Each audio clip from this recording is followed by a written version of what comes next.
La matinale d'Exact sur EDJ-FM. Bonjour à tous, il est 8h30, bienvenue sur EDJ-FM, vous êtes dans la matinale d'Exact, une demi-heure d'infos en direct pour vous réveiller tous les jeudis et faire le point sur l'actualité de la semaine. Au programme du jour, notre info de la semaine, ce sont les propos de J.D. Vance lors de la conférence de Munich la semaine dernière. Le vice-président américain a accusé l'Europe d'être un danger en restreignant la liberté d'expression. Zoom complet avec Vicky Varroquier dans quelques minutes. On parlera aussi de l'affaire de Notre-Dame de Bétarame, un collège-lycée privé au sein duquel les élèves auraient subi des agressions physiques et sexuelles. Et l'affaire concerne aussi notre Premier ministre François Bayrou, accusé d'entrave à la justice notamment. On démêle tout ça ce matin. Retour également sur l'affaire qui a traîné le maire de Béziers, Robert Ménard, devant la justice. Il avait refusé de célébrer ce qu'il estimait être un mariage blanc en 2023, mais il n'avait pas le droit de s'opposer à un mariage. On fait le point sur la situation. Et puis à la fin de cette matinale, retour sur la journée phare du carnaval de Nice. C'était samedi dernier. Une grande déambulation sur l'avenue Jean Médecin l'après-midi, suivie du défilé illuminé le soir. Exact était sur place. Voilà pour le programme qu'on va dérouler jusqu'à 9h. Avant ça, on fait le point sur l'actualité avec Olivier Leclerc. Bonjour Olivier. Bonjour, Emmanuel Macron attendu à Washington. Le chef de l'État français doit se rendre à la Maison-Blanche aux côtés du Premier ministre britannique Keir Starmer pour discuter de la guerre en Ukraine. Une rencontre qui pourrait se tenir dès lundi selon le président américain Donald Trump. En attendant, Emmanuel Macron poursuit ses consultations et doit recevoir ce matin à 11h les chefs de parti à l'Elysée pour évoquer la défense et la sécurité européenne. Et puis Donald Trump multiplie de son côté les attaques contre Volodymyr Zelensky. Le président américain qualifie son homologue ukrainien de dictateur sans élection. Une déclaration jugée absurde par Berlin. L'affaire Bétarame prend encore de l'ampleur alors qu'on ne sait toujours pas qui était au courant. La parole se libère et plusieurs anciens élèves témoignent de leur expérience au sein de l'établissement. 3 suspects ont de plus été placés en garde à vue pour des faits présumés de viol aggravé, agression sexuelle ou violence commis entre 1957 et 2004. Le parquet de Pau rappelle que plus d'une centaine de plaintes ont été déposées. Dans l'affaire des disparus de Lyon, la famille de Marie-Jeanne Ambroisine Coussin, disparue en 1975, est convoquée aujourd'hui par la justice pour un point sur l'enquête. Le crâne de la victime avait été retrouvé en 2018 près du site où Émile Louis, le tueur en série, enterrait ses victimes. Des fouilles avaient été menées en septembre dernier et l'enquête progresse toujours. À l'Assemblée nationale, les polluants en question aujourd'hui. L'Assemblée qui devrait approuver définitivement une proposition de loi écologiste pour restreindre la fabrication et la vente de produits contenant des PFAS, ces polluants éternels massivement présents dans la vie courante et jusque dans nos ustensiles de cuisine alors que leur impact sur la santé inquiète. De nouvelles mesures chez Air France qui renforcent son dispositif contre les violences sexistes et sexuelles. Sa directrice générale Anne Rigaille annonce la création d'une cellule d'écoute accessible 24 heures sur 24 et d'un service dédié au harcèlement directement rattaché à la direction des ressources humaines. Enfin, on termine avec du sport et du football et un grand match hier soir en Ligue des Champions. Le PSG a écrasé Brest, déjà vainqueur à l'aller 3-0. Paris s'est de nouveau imposé 7-0, cette fois face aux Bretons en barrage retour, signant la plus large victoire de son histoire dans cette compétition. Merci beaucoup Olivier. Quoi de beau du côté du ciel ? Eh bien c'est du plein soleil qui est annoncé aujourd'hui par Météo France sur l'ensemble du département. Jusqu'à 13 degrés attendus cet après-midi au meilleur de la journée sur le littoral. Plutôt 11 degrés si vous êtes sur les hauteurs. Demain, le soleil sera aussi au rendez-vous, même s'il sera par moments voilé de quelques nuages. On anticipe aussi votre week-end avec un samedi sous la grisaille, voire sous la pluie, mais du mieux qui arrive dimanche.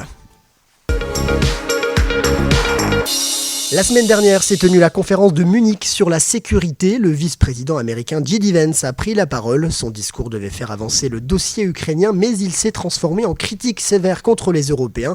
Résultat, la situation en Ukraine reste toujours au centre des discussions, Vicky Varroquier. Le vice-président américain J.D. Vance a prononcé un discours percutant lors de cette conférence, s'écartant des thèmes de sécurité. Il a accusé les dirigeants européens de restreindre la liberté d'expression. Selon lui, la menace la plus inquiétante n'est ni la Russie, ni la Chine, ni aucun autre acteur externe, mais serait une menace interne. Il s'agit du recul de l'Europe par rapport à certaines de ses valeurs les plus fondamentales. Des valeurs qu'elle partage avec les États-Unis, a-t-il déclaré. Le message s'adresse surtout à l'Allemagne, où l'AfD, parti d'extrême droite, est isolée politiquement par un cordon sanitaire, une stratégie adoptée par les autres forces politiques pour empêcher sa montée au pouvoir. Cette intervention a suscité de vives réactions, notamment de la part de responsables européens. Le chancelier allemand Olaf Scholz a expressément rejeté ces propos.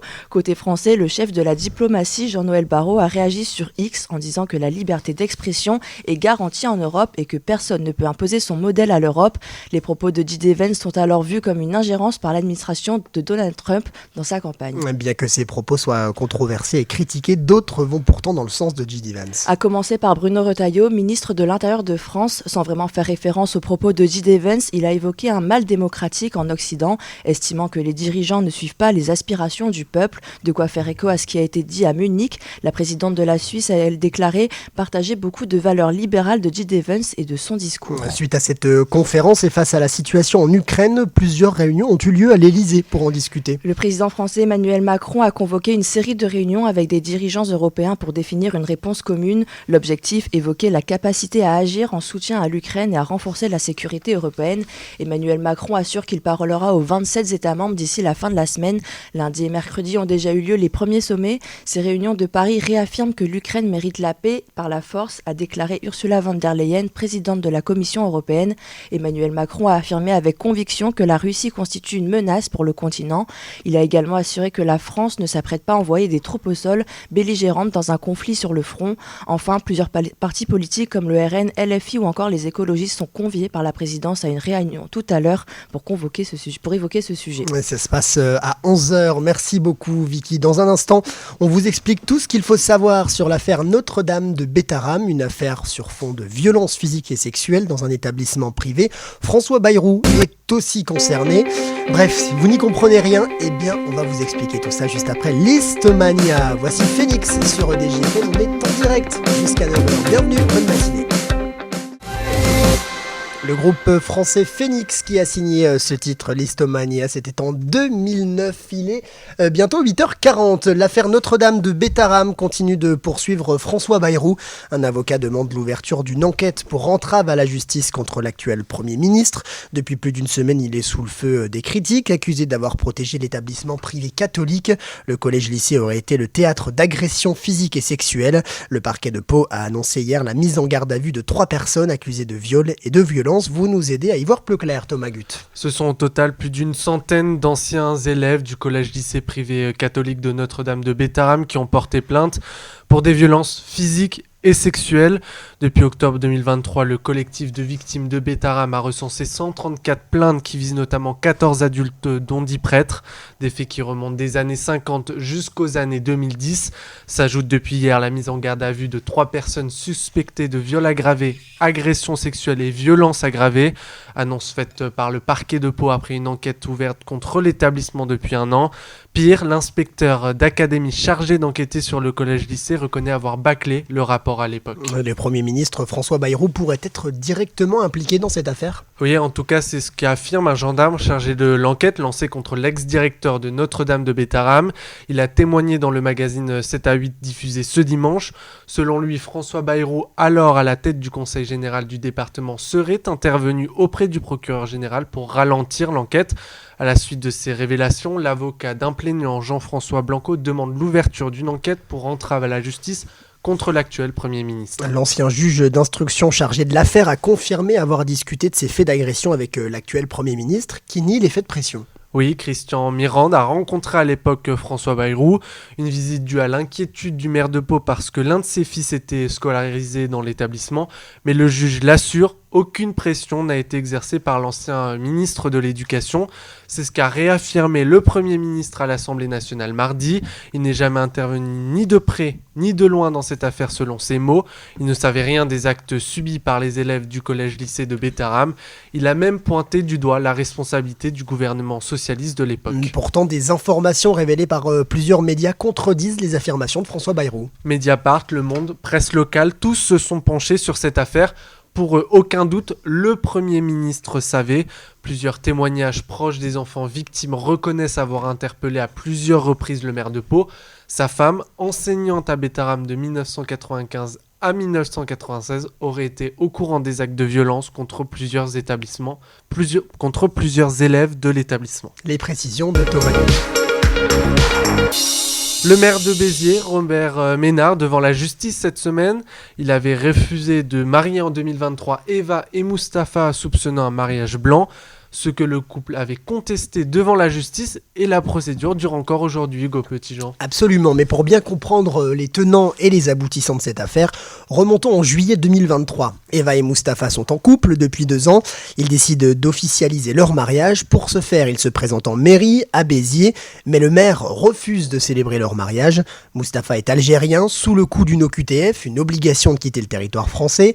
Robert Ménard estime donc qu'il s'agirait d'un mariage blanc pour empêcher l'expulsion du futur époux, une accusation qu'a contestée sur BFM la fiancée de Mustapha. C'est sûrement pas un mariage blanc et je supporte d'ailleurs plus cette accusation. Ça m'arrache le cœur à chaque fois que je vois ça, quoi. Eva et son conjoint avaient donc déposé plainte contre Robert Ménard. Mais en fait, qu'est-ce qui pose problème dans cette affaire? Le maire n'a pas le droit de refuser un mariage? Eh bien, en théorie, non. Le maire est un officier d'état civil. Il est là pour célébrer les mariages, pas pour s'y opposer. Le mariage est protégé par la Déclaration des droits de l'homme et la Convention européenne des droits de l'homme. Donc, actuellement, seul le procureur de la République peut s'opposer à un mariage. Le maire, lui, peut simplement saisir le procureur pour demander un avis. Et aujourd'hui, il n'est pas interdit de marier une personne en situation irrégulière en France. Le ministre de la Justice, Gérald Darmanin, a d'ailleurs annoncé dimanche lors d'une interview accordée à BFM son souhait de changer la loi pour que le maire puisse s'opposer à un mariage. Oui, la loi aujourd'hui enjoint le maire de marier cette personne, mais je souhaite changer cette loi. Donc il y a une proposition de loi de Stéphane Demilly, qui est un sénateur centriste, qui arrive bientôt au Sénat, et je pense que c'est une loi frappée du coin du bon sens. Ma volonté, c'est que rapidement nous changions la loi et qu'on ne puisse pas marier quelqu'un qui serait irrégulier sur le sol national. Mardi ont donc été entamées les premières procédures en justice contre le maire. Oui, le procureur de la République de Montpellier a convoqué Robert Ménard ce mardi pour une comparution sur reconnaissance préalable de culpabilité. En gros, c'est une procédure qui permet de réduire le délai de jugement quand l'auteur d'une infraction reconnaît sa culpabilité. Elle est relativement avantageuse puisque d'abord elle permet d'éviter de longs procès et puis aussi parce que la peine infligée au final est souvent plus clémente, sauf que le maire de Béziers n'a pas reconnu sa culpabilité, il estime qu'il n'est pas responsable, qu'il n'a pas respecté la loi, tout bonnement parce que c'est une loi inadmissible. Résultat, la procédure de plaider coupable s'est soldée sur un échec, le maire de Béziers devra donc se présenter devant le tribunal correctionnel pour être jugé. Il encourt jusqu'à 5 ans de prison, une amende de 75 000 € ainsi qu'une peine d'inéligibilité. Le carnaval de Nice a pris une nouvelle dimension ce week-end. Samedi dernier s'est déroulée la grande nouveauté de cette édition 2025, la Carnavalina et le premier corso illuminé. Une journée haute en couleurs, on peut le dire, qui a réuni au total près de 60 000 personnes. Retour sur ces 2 événements avec vous, Thomas Gutt. Le virus du carnaval s'est emparé des rues, d'abord par la Carnavalina, une volonté de renouer avec les traditions du carnaval pour Christian Estrosi. Cette année où nous avons voulu, avec Greg Donetti, pour la joie, on change l'événementiel, lui donner une dimension plus populaire que jamais, c'est naturellement un moment très émouvant, extraordinaire, et on sent vraiment le sens et l'esprit de la fête de carnaval, comme peut-être il l'avait un peu disparu ces dernières années. Un spectacle avec danseurs, batteurs et plusieurs chars, de l'avenue Jean Médecin jusqu'à la place Masséna. Ce sont plus de 32 000 personnes qui ont suivi le défilé et participé au karaoké géant avant le premier corso illuminé le soir, l'occasion de venir déguisé pour assister gratuitement au défilé. La joie. Que la joie, pour moi, pour vous, pour tout le monde. Mon déguisement, c'est une banane. Pour profiter de la fête, de voir beaucoup de lumière, de voir beaucoup d'ambiance, parce qu'apparemment c'est une bonne ambiance. Surtout ça qui attire, et voir comme ils sont beaux les chars. Tout commence par la venue du roi des océans, suivi par la reine du carnaval de Nice, sous le regard de près de 25 000 spectateurs entribunés sur les promenoirs. Au total, ce sont 13 chars qui composent les corsos, l'occasion de faire passer quelques messages comme celui avec la tête de Donald Trump pour dénoncer les climato-sceptiques. Derrière le défilé, c'est tout un dispositif de sécurité qui a été déployé. On a l'ensemble de ces composantes de la police de l'agent de sécurité privée, police municipale, police nationale, le renfort de patrouille sentinelle aussi aux abords qui sont partie prenante, sans oublier bien évidemment le dispositif de secours santé. Et on a la capacité de réagir et de prendre les décisions en commun, en conduite, comme on l'a fait pour préparer l'événement et comme on le fait chaque année. Ce sont plus de 300 agents de sécurité des forces de l'ordre qui sont mobilisés durant les 15 jours de fête. Le carnaval de Nice attend plus de 240 000 visiteurs cette année. Prochain temps fort dès samedi avec la bataille des fleurs et un nouveau corso illuminé. Un reportage sur place avenue Jean Médecin ainsi que place Masséna de Thomas Gut. Et puis tiens, on finit par la culture dans la lignée de cet en rose sur le carnaval avec vous Juliette Goubert. Et oui, on commence avec une soirée stand-up placée sous le signe du rire qui vous attend demain soir. Au programme, une série de sketchs hilarants interprétés par 5 humoristes talentueux. Parmi eux, retrouvez Adèle, Amine Dougui, Noren et bien d'autres. Rendez-vous au restaurant Le Panasia, situé dans le centre commercial Cap 3000. Début du spectacle à 20h45.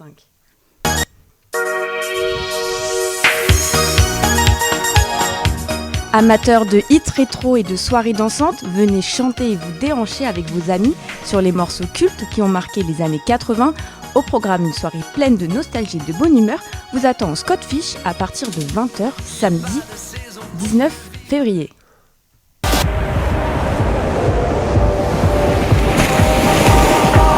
Enfin, quoi de plus magique que de voir les chars s'illuminer et prendre vie lors du Corso illuminé le mardi 25 février, plongé dans un spectacle féerique où lumière, couleur et créativité se mêlent pour offrir une parade inoubliable.